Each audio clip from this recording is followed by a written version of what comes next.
За өнөөдөр 9-р сарын 21-ний үлгэр гинжлэгдсэн гүнж гэдэг үлгэрийг уншнаа. Энэ гүнжийн тухай үлгэр юм байна. Эртээ урдын цагт нэгэн улсад маш үзэсгэлэнтэй Андромеда гэдэг охин амьдардаг байжээ. Гүнж Андромеда цэцэг лугаа адил үзэсгэлэнгоо ажээ.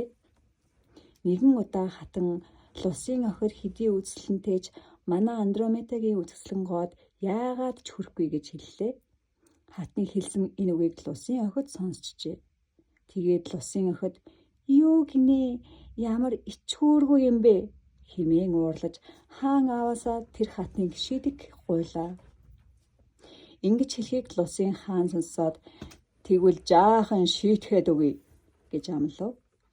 Ингээд тэр улсад аимшигтай том суйрал болж далай тэнгисийн догшин давлгаа ойр орчмын хамаг юмыг нь хаман оджээ. Энэ бүхэн Лусын хааны цээрлэл байлаа. Хаан өдөш бүр бурхандаа залбиран ард олон улс гүрнээ энэ аюулаас аврах арга замыг хэлж өгөхийг гуй мөргөж байлаа.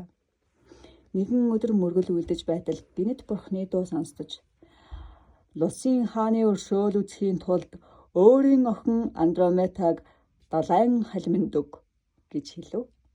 Хаан цочирд нь дуу алдлаа. Хатан "Би ийм л гайвчрлаа" гэд охиноо тэрэн мэлтэртэл уйлж харин Андромеда "Зөвхөн би л ард олноо. Энэ аюулаас аврах учраас далайн халин байгаа газар заавал очноо" гэлээ. Хаан хатан хоёр охиноо хичнээн ятгавж Андромеда шийдвэрээсээ буцсангүй. Ингээд гүнж далайн дундах жижиг хад руу явхаар болов.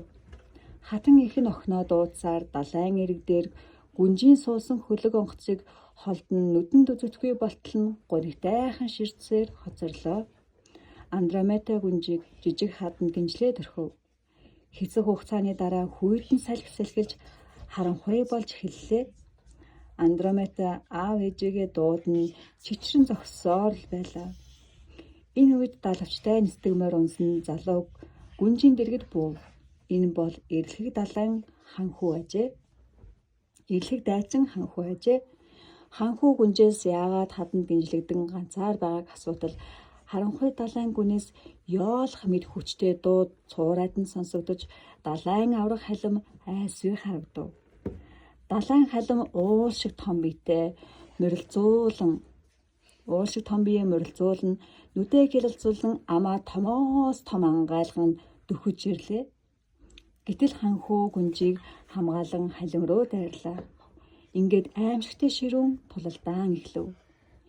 Энэ үед далайн шуурга улам ширүүсч байсан боловч ханхүү юунд ч бууж өгч шандралгүй эрлэхэд зоригтой тулалцаар л байлаа. Харин халим эцсийн мөчөд ханхууд дийлдэн амьсгаа хураалаа. Тулалдаан болох үеэр хатан хаан хоёр энэ ялалтыг зүгнэн охин нь их хүч гарган сулагдсан байна хэмээн зүгдэлжээ. Хаан хатан хоёр хайртай охиноо эссэн мэндэгэж ирсэнд хязгааргүй баярлан үзэсгэлэнд гүнж эзэнт гүрнээ ханхууд өгчээ.